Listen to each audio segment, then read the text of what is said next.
everyone, welcome to our back and hip release. This is class 5 of our beginners series. So let's get started today. We're going to start in the child's pose. So bringing the knees to the outside edge of the mat, sitting onto the heels, and then just let the body fall towards the earth, placing the forehead onto the floor, grounding down through the body, through the hands, nice and long through the spine, and then just start to draw your awareness in towards your breath. Feeling the belly up all the way into the belly. Feeling the 3 chambers of the lungs. And then the exhale is a softening, a melting down into the earth. We remind ourselves to draw our shoulders down and back and to soften the hips. And this practice today is all about releasing and opening our hips and our back for better mobility, to release tension.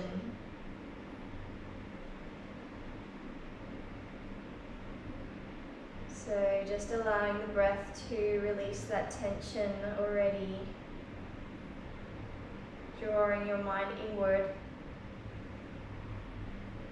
Just removing any of the outside distractions that you have and just really focusing on drawing your attention to the breath. A nice deep and even inhale and exhale. Finding your royal yogic breath. Nice, full, deep and even breath. As you center yourself, as you calm your nervous system down through the breath, through the grounding, through connection.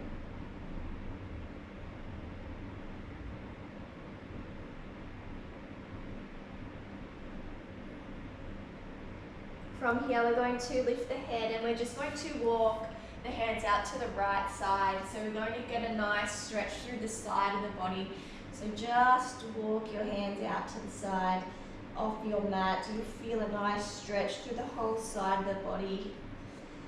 Really trying to keep pressing your bottom down towards your heels as well, and shoulders down towards the earth, down and back. And then walk the hands to the other side, getting a nice stretch through the other side. And then melting down. Really try to keep sitting onto the heels if you can.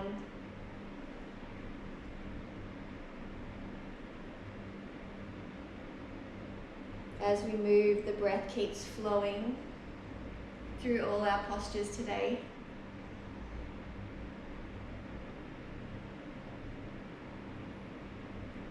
And then come back to center. And then coming onto all fours now. Feet are pushing into the mat, knees and hips are hip width apart. Hands are nice and strong down into the mat. And we're going to bring our right leg forward and the outside of our right hand. So we might need to move the right hand into the middle and then just let that leg sit and then just soften down into that low lunge. So this is a low lizard lunge. So we're really going to be stretching through the hip flexor here and through the hip. So I want you to try and keep connection with your leg at the front. So your right leg pushing into the shoulder.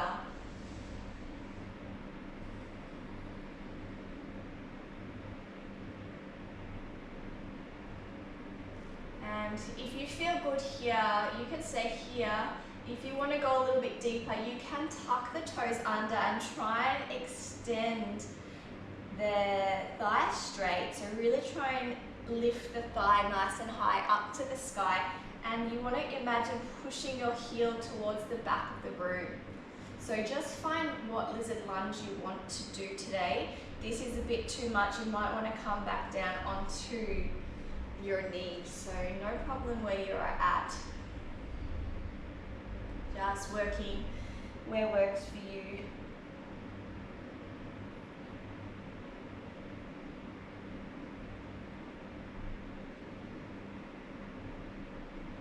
nice. And then from here, right hand comes up onto the right knee.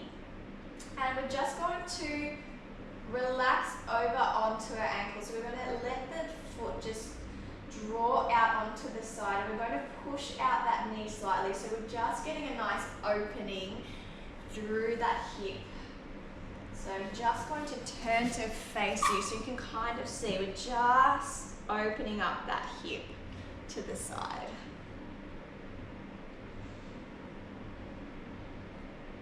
Keep breathing here.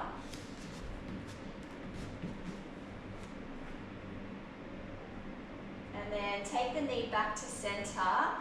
Both hands come back down to the floor and then just step that foot back so your knees come together. And then let's go straight to the other side. So left foot's going to step forward.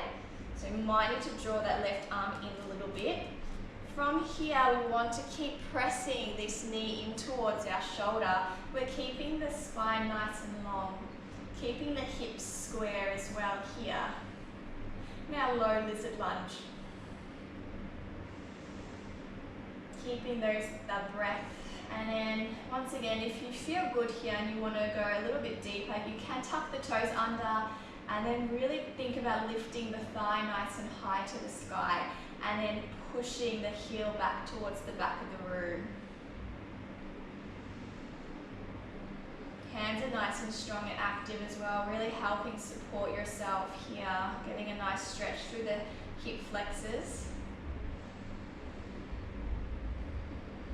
Always that option to come back down to that low lunge, even if you've just gone up for a little bit and then you want to come back down, that's fine. And then the left hand comes up onto the left knee, and then just let the foot roll out to the side and just help that knee out to the side with your arm as well.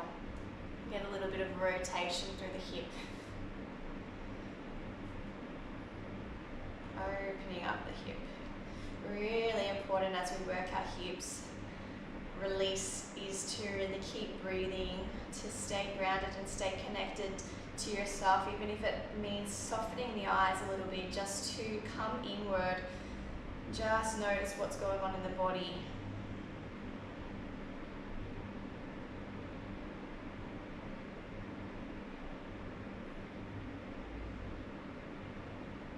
And then gently coming back now. Hands come down to the inside of the leg and then step that leg back. Nice work. So we're going to come to our pigeon pose now. So this is a really nice hip opening pose. So we're going to bring the right knee forward and just turn out a little bit. So the heel is going to be into maybe the top of the other side's thigh. So we're kind of doing like a little half pigeon today to begin with. So our full pigeon would be when our knee and our ankle are in line. But for today, we're just going to do a little half pigeon. So we want to make sure our hips are nice and square here. So really squaring off the hips. So we don't want to be rotated out to the side. Want to be nice and square. Now, that means that you're going to need something supporting you underneath your bottom, maybe a block or a pillow. Feel free to go and grab that now. If not, maybe you can relax a little bit deeper here. And just keep breathing. So really draw the shoulders down and back. Ground those hands into the earth. Support yourself here as well. Really nice hip opener here. I like to keep my toes nice and active through pigeon, just protects your knee and just keeps that active feeling of the stretch.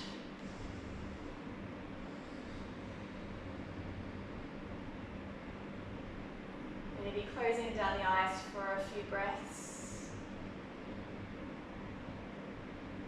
And we also can relax forward. So if it feels nice for you to come down onto the elbows, we can come down onto the elbows here. Get a little bit of a deeper stretch. And then if you feel good here, maybe you can come even further down, placing your third eye onto the mat or onto the top of your hands like I am.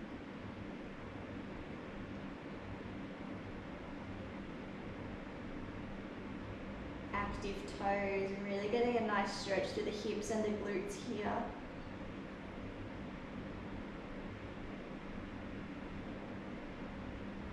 Just trying to soften into the pose, so even though we're working strongly, we just find that nice balance between working and softening, somewhere in between. We do not want to be in pain, but we also don't want to feel nothing at all. So just finding a nice balance where it feels good for us. So let's come up now. So lifting the body up, really ground down through the hands. Take the weight into the hands to draw your knee back into that all fours position. And then straight away with the left knee coming forward, take the toes out to the side and then square off those hips. And then just find your perfect half pigeon. And you can be with the spine straight again. Hips are square, so once again, if that means you need to be up a little bit higher with something supporting you, that's totally fine. So just find that position for yourself. And then once again, if you want to come down onto the elbows, making sure we're still lengthening through the spine, we're still drawing the shoulders back, we're still keeping active through the toes, protecting our knees, getting a nice active stretch, opening up those hips. And they say in yoga that metaphysically our hips are where we store emotion. A lot of our emotion is stored in our hips. So sometimes these postures can feel quite emotional. They can bring up some emotions for us. So just notice if your mind has wandered away or emotions are coming up for you as you do these hip opening postures. Just enjoy it every moment, not judging it as good or bad, just enjoying your time to be present on the mat with your breath and with your body, just diving into that self-discovery. That's what it's all about, is discovering ourselves, connecting with the breath, just noticing what's going on in our body. Maybe we're already noticing a big difference between our right and our left sides of the body.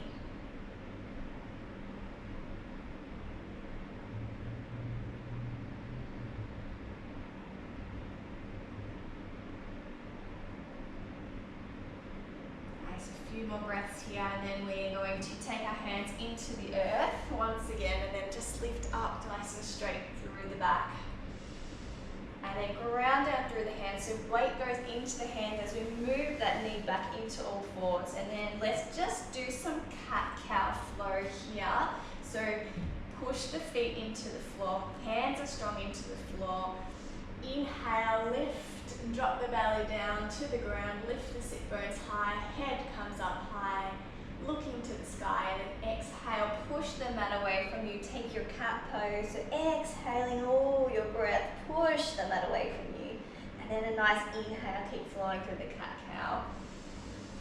Inhaling, and then exhaling, pushes that mat away, pull the belly button in, think about belly button to your spine, nice stretch through the back of the shoulder blades there, inhale, cow pose, exhale cat,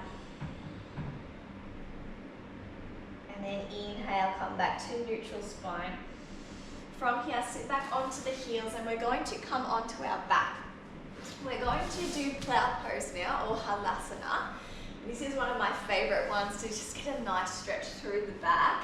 So this one can be quite tricky to get into, but usually for my beginners, I get them to do a couple of rolls first, because we're going to lift our legs up and pop them over our heads. So it can look like this, so maybe you're going to give yourself some rolls through the spine, and then you're going to lift your feet up and over your back. You might need to bring your hands to your back for support. So definitely bring your hands to your lower back. And even if your feet aren't touching the floor, we're really just trying to put them there. Just try and go as far as you can here. Now what we want to do is we don't want to round too much through the back. We want to keep the spine as straight as we can, still trying to lift the tailbone up to the sky. Really supporting your back still with your hands, and you might find that it's quite hard to breathe here in Halasana. We want to just try and find relaxation here. The breath might be a little limited, but we're still trying to breathe deep into the belly. We're trying to push the heels towards the back of the room. And lift up tall through the spine. We'll just do a few more breaths here. It's quite a strong posture.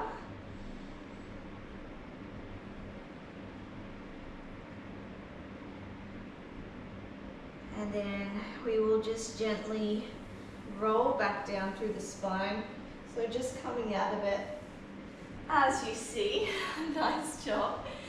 And we're just going to finish today's practice with a little seated twist. So just come into your easy seat.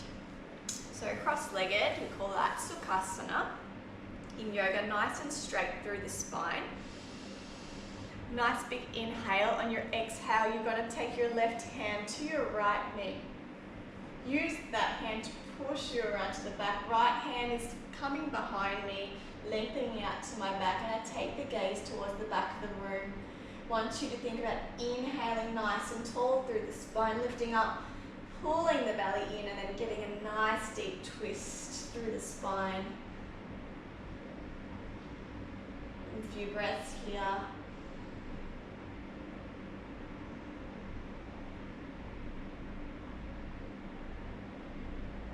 And then coming back to center. And then other side, same thing on the other side. So right hand comes to the left knee. Other hand goes towards your back, all the way around. And then take the gaze over the shoulder, looking towards the back of the room. Reaching up, inhaling nice and tall through the spine. Pull that belly in and see if you can twist a little bit further, a little bit deeper through the spine.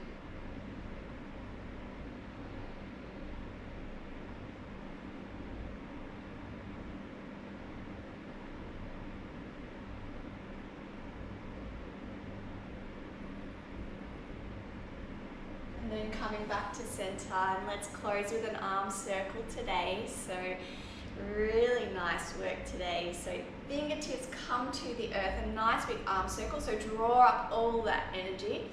Close the palms, pull the energy into your heart. Really nice work today on that hip and back release. Namaste. We'll see you next time.